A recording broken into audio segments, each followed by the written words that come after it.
with these, we're just going to start from this position to begin with, and there's no resistance at all.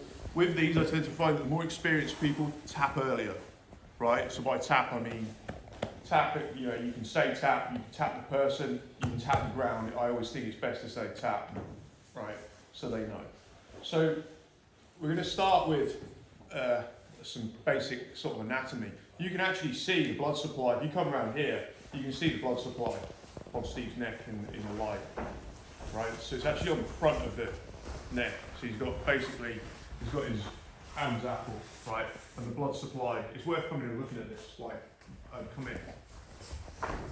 Because there's a habit people have, and I've seen black belt world champions show this, of going deep on the card. Well, if you see where his vein is, it's actually hard for me to start shutting all this off. See that line? Mm-hmm. That's what we're closing. Okay, so I don't want to be, when I'm doing these, I don't want to be going deep to the lapel. It's a common, I think it's a mistake, where people talk about there's a badge at the back and you grab the back and you go deep. It's just wrong.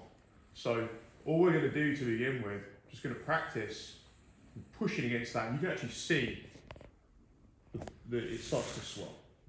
Okay, so it's actually on the front, the choke's on the front. Okay, the next thing we're going to do is I'm going to take a palms facing grip.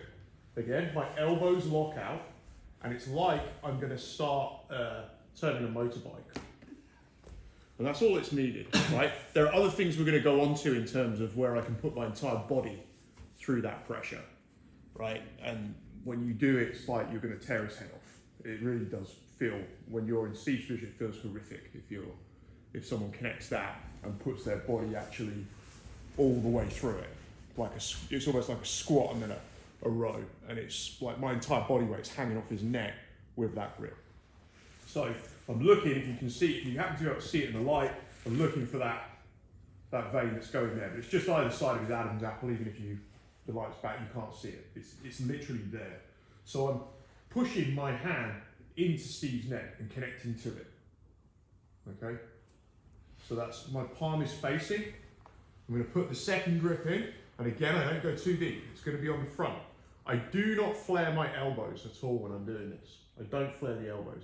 I'm pushing the backs of my hands together, and he's already tapping, but my next thing will be to literally flex, and you see what happens to the space? It does that.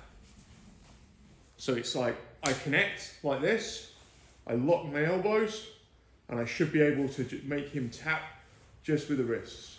Don't wait to tap on this. We're going to be spending an hour on these, and it's not about how tough you are. If it's not on, then, don't tap. But the minute you start feeling that slightly lightheaded feeling, then that's when you should be tapping. Is there any questions on that? So one more time, you get a partner to do this with, and we're just going to do it. He's not resisting, it's exactly just like this. We're just getting this feel going. Looking at making that vein bulge on his neck. I now know that this is about the right position. So I've got my hands like this.